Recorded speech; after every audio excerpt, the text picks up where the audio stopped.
বইমেলা মানেই impulsive buying, budget break and shoulder pain. আর বাড়ি ফিরে রিয়েলাইজেশন যে এত বই আবার কিনে ফেলেছি, কারণ অলরেডি এর থেকে বেশি বই তো আমার টিবিআরই রয়েছে। তাই যদি এইবারের বুক ফেয়ারে স্যাটিসফ্যাকশন নিয়ে ফিরতে চাও, তাহলে এই ভিডিওটা ডেফিনেটলি দেখতে হবে আর দেখে পয়েন্টগুলো মাথায় রাখতে হবে। কারণ আমি আজকে বলবো যে বুক ফেয়ারে গেলে কি কি করবে কি কি করবে না, কারণ আমি এই নিয়ে 5th টাইম বুক ফেয়ার যাব। সো আমার 4 বছরের এক্সপিরিয়েন্স তো ডেফিনেটলি আছে, আর বইমেলা ব্যাপারে আমি যেটুকু ডিটেলস জানতে পেরেছি আপাতত সেটুকু আমি দেওয়ার ডেফিনেটলি ট্রাই করব। তাই এখন আমি বলবো যে বইমেলায় গিয়ে কী কী করবেন আর কী কী করবেন না, honestly, practically and without sugar coating. আজকে আমি আলোচনা করবো ইন্টারন্যাশনাল বুক ফেয়ারের সার্ভাইভাল গাইড নিয়ে।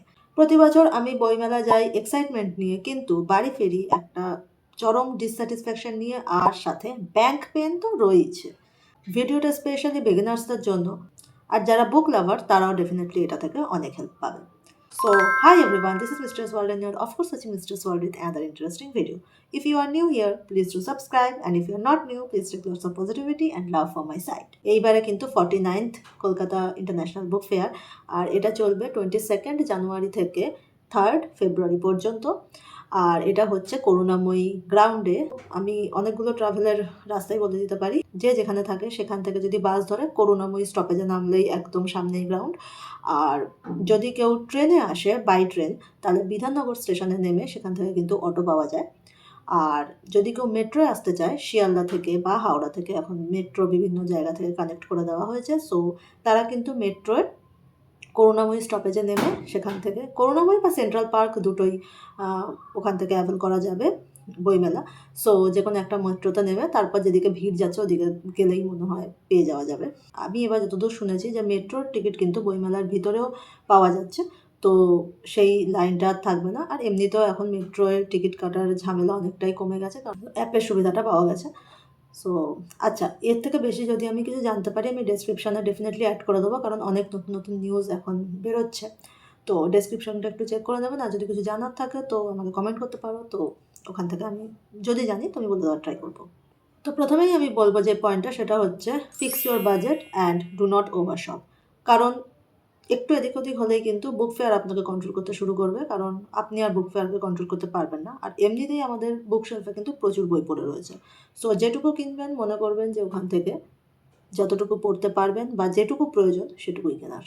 সেকেন্ড যে পয়েন্টটা নিয়ে আমি কথা বলবো সেটা হচ্ছে একটা প্রপার লিস্ট বানান, যে কোন কোন বইটা আপনি ওখান থেকে দেখবেন বা এক্সপ্লোর করবেন।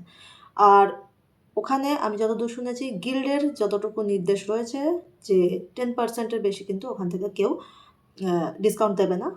কিন্তু আমি বলবো যে একটু কম্পেয়ার করে কিনবেন, কারণ আমি আগেরবার যখন কিনেছিলাম দীপ প্রকাশনের বই কিন্তু অন্য স্টলে পাওয়া যাচ্ছিল।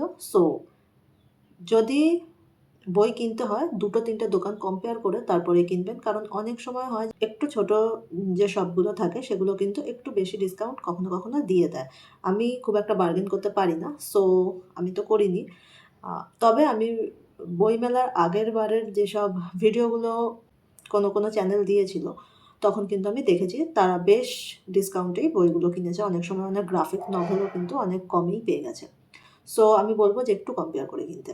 ফেভারিট অথর্স আর ফেভারিট জনরা এইসব নিয়ে একটা প্রপার লিস্ট কিন্তু ডেফিনেটলি প্রয়োজন, আর কোন প্রকাশনীর সেই বইটা রেখেছে সেই নামগুলো একটু জাস্ট লিখে নেওয়া বা একটু কোথাও নোট করে রাখা, যাতে আমাদের খুঁজতে সুবিধা হয়।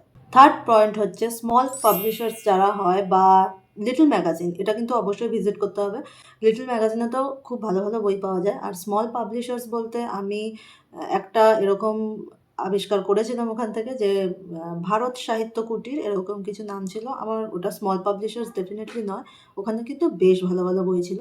সো বড় পাবলিকেশন যেরকম ট্রাই করতে হবে, ছোট পাবলিকেশনকেও কিন্তু সেরকমই গুরুত্ব দিতে হবে, কারণ ওখানেও বেশ ভালো বই পাওয়া যায়।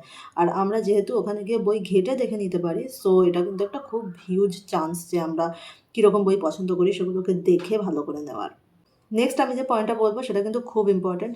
মেক শিওর কি কমফোর্টেবল ড্রেস অ্যান্ড কমফোর্টেবল শু, বা যেটা আমরা পায়ে জুতো পরবো সেটা যাতে খুবই কমফোর্টেবল হয়, কারণ প্রচুর হাঁটা হয় ওখানে, হেঁটেই চারদিকে ঘুরে বেড়াতে হয়, প্রচুর হাঁটার রাস্তা।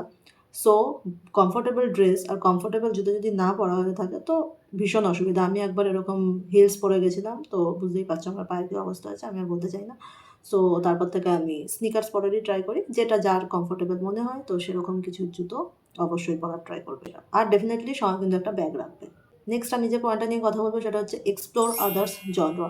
এটা আমাদের একটা খুব ভালো জায়গা দেয় যে যাতে আমরা অন্যান্য বইগুলোকেও একটু নেড়ে ঘেটে দেখতে পারি। এবার আমি যেই পয়েন্টটা নিয়ে কথা বলবো সেটা কিন্তু খুব ইম্পর্ট্যান্ট এবং একদম মাথায় রাখবেন যে যদি উইকেন্ডে যান বা উইকডেজ যখনই যান একটু ক্যাশ ক্যারি করার, মানে আমি যেটা বলছি যে একটা লিস্ট বানাতে, তো লিস্ট বানিয়ে কী কী বই কিনবেন তার 50% অ্যাটলিস্ট ক্যাশ রাখা।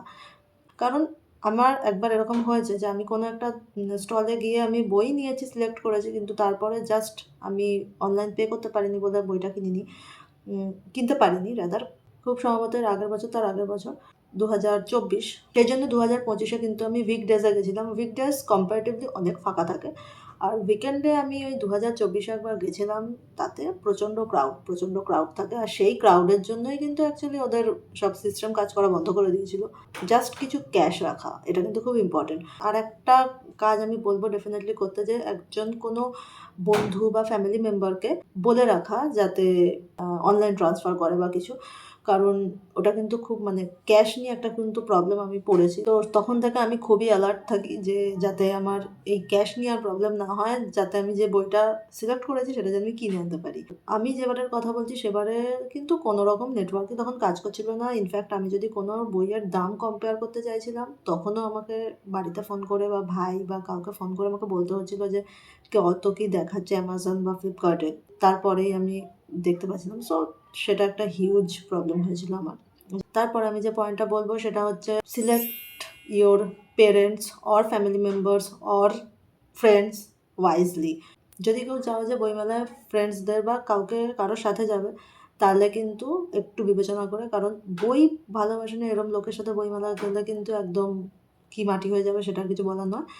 তাই জন্য যারা একটু বই ভালোবাসে তাদেরকে নিয়ে যাওয়াই ভালো। আর মোস্ট ইম্পর্টেন্টলি ওই জায়গাটা কিন্তু একা যাওয়া যায়, এমন কিছু অসুবিধা কিন্তু নয়। একা গিয়ে বেশি এনজয় করা যায় আমার মনে হয়। সো একা যাওয়াই যায়, জায়গাটা খুব সেফ। মানে আমি যতবার গেছি আমি মোস্ট অফ দ্য টাইম একাই গেছি। সো জায়গাটা কিন্তু খুব সেফ। নেক্সট হচ্ছে ওখানে ওয়াশরুম আছে, কিন্তু খুব ভালো না, খুব খারাপ না, বাট হ্যাঁ মোটামুটি, খুব একটা এক্সপেকটেশন না রাখাই ভালো। ওয়াশরুম আছে, অ্যাভেল করতেই পারো। নেক্সট হচ্ছে খাবার দাবার। খাবারের তো ওখানে পুরো একটা আলাদা সেগমেন্টই রয়েছে যেখানে শুধু খাবারই পাওয়া যায়। সো খাবার কিন্তু ওখানে ভালো, তো খাবার খেতেই পারো। ওখানে আইসক্রিম, মোমো থেকে শুরু করে যত রকম খাবার হয় সব রকম খাবারই পাওয়া যায়। সো খাওয়ার নিয়ে কোনো প্রবলেম হবে না। আর তারপরের যে পয়েন্টটা আমি নিয়ে কথা বলতে চাই সেটা হচ্ছে ক্যারিয়া বটল। জল কিন্তু নিয়ে যাবে, যতটা পারবে নিয়ে যাবে। তারপর ওখানে পাওয়া যায়, কিন্তু হ্যাঁ ওখানে কিন্তু অনেকক্ষণ হাঁটতে হয়, তার জন্য কিন্তু একটু হাইড্রেশনের দরকার হয়। সো জলের বোতল একটা ডেফিনেটলি ক্যারি করবে। আর সব থেকে ইম্পর্টেন্ট আমি যে কথাটা এখন বলতে যাচ্ছি সেটা হচ্ছে enjoy the day. At last আমাদের কিন্তু এটাই উদ্দেশ্য থাকা উচিত যে আমরা দিনটা কীভাবে কাটালাম। তাই অনেক ফটোস তুলুন আর অনেক বই ট্রাই করুন। তো বইমেলা কিন্তু কোনো শপিং মল নয়, এটা একটা ইমোশন সব বুক লাভার্সদের কাছে, আর বুক লাভার্সদের কাছে এটা একটা ইয়ারলি রিচুয়ালও বটে। সো অনেক ফটো তুলুন। শেষে এটুকুই বলবো যে বইমেলা থেকে কতটা ফিলিংস নিয়ে বাড়ি ফিরতে পারলেন সেটাই কিন্তু আসল। একটু কিন্তু ভুল হলে এক্সপিরিয়েন্স খারাপ হয়ে যেতে পারে। তো ভিডিওটা যদি একটু হেল্পফুল মনে হয় ডেফিনেটলি লাইক করে দিও, আর কমেন্ট করতে পারো যদি কোনো রকম কিছু জানার থাকে বা মনে হচ্ছে যে আরও পয়েন্টস ইনক্লুড করতে পারি, বা তোমাদের নিজেদের এক্সপিরিয়েন্স থেকেও বলতে পারো। Subscribe for more such bookish content. আর আমি তো বইমেলায় গেলে তার ব্লগ ডেফিনেটলি দেবো। আর ততক্ষণের জন্য বাই।